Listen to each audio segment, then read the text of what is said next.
We are done with part 9 of our basic task. Now let us move on to part 10, that is performing operations on profiles.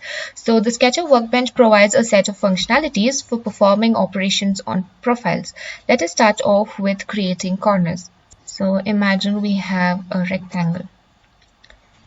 And to create corners, we have to click on this tool, corner tool, and select two sides of a rectangle.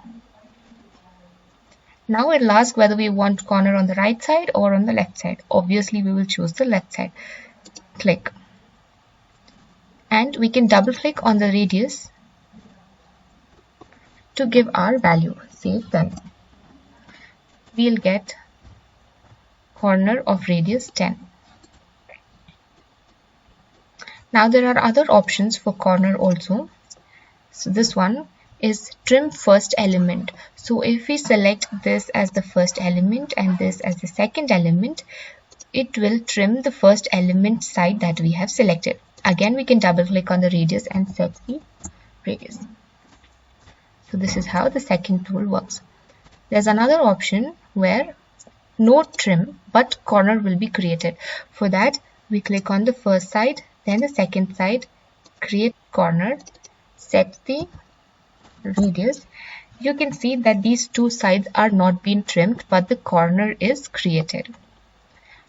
And the next option is standard line trim, where select this line and this line, select, set the radius. Here also the corner will be created, but there will be no line trimmed. Then we have, okay, let me draw another rectangle. Then we have construction line trim, where selecting this line and creating a corner, and the rest of the line that is not a corner will be a construction element. It will not be a standard element but a construction element. Again, we can set it to. And the last one we have is construction line but no trim. Again, select these two. Again, we have corners created and the other two elements are become a construction element. So this is how we use corners. Let us move on to creating chamfers. Let us again take an example of a rectangle. And this tool here is the chamfer. Let us select the first one, that is trim all elements. Select this, we get a chamfer over here.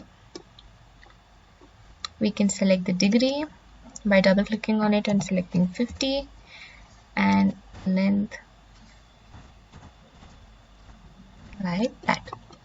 Then the second element is trim first element. So first element selected, second element selected, chamfer. Again, let us set it to 50 and the chamfer length of 15. Here we can see the first element that we have selected is trimmed, but the second element remains the same. Same way we have no trim. Select the first element, second element, chamfer, 50 degree and 15 centimeter length. The elements have not got trimmed. And then we have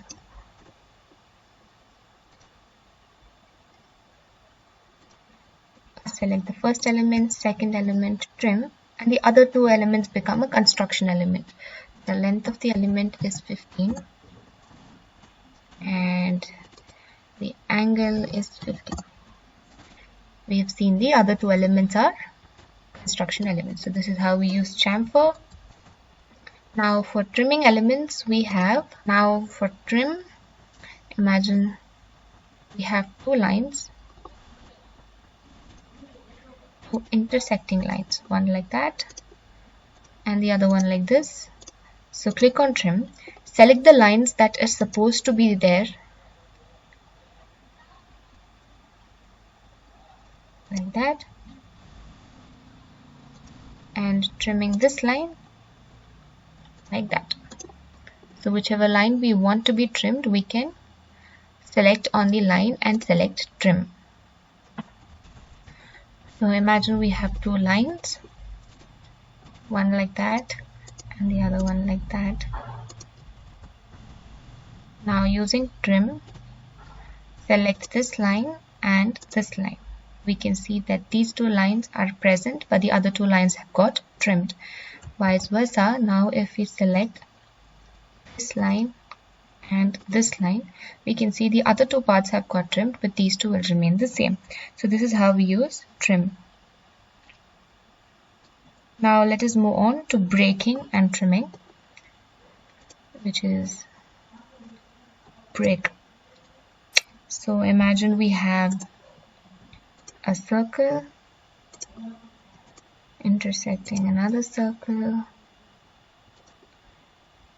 and another one like that. So if we want to break, select this and this, which will eventually show us the intersections of the circle by this green circle mark. Now let us select this one and this one.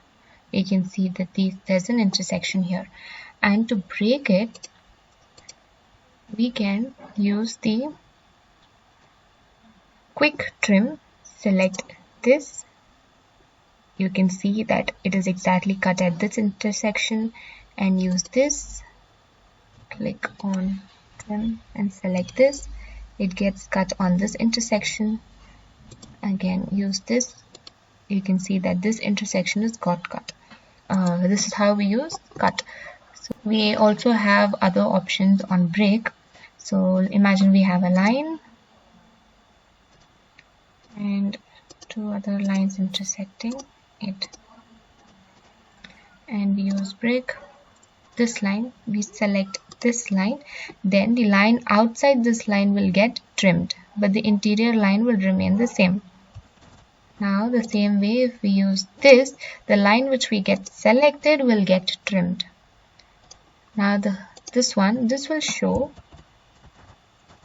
the number of intersections here. It will show 2, 3 horizontal intersections. Similarly, if we have another line and we select the break and keep, it will break the line here, here and here at the intersections, but it will keep all the 3 lines. Imagine we select this line and select this. We can see it breaks here, here and here, but it will keep all the 3 parts of a line. So this is break and keep. Now for closing elements, imagine we have an arc like that, and the option here, close arc, and we select the arc, the circle will get closed. However big or small the arc is, select this, select the arc, and you can get a full circle.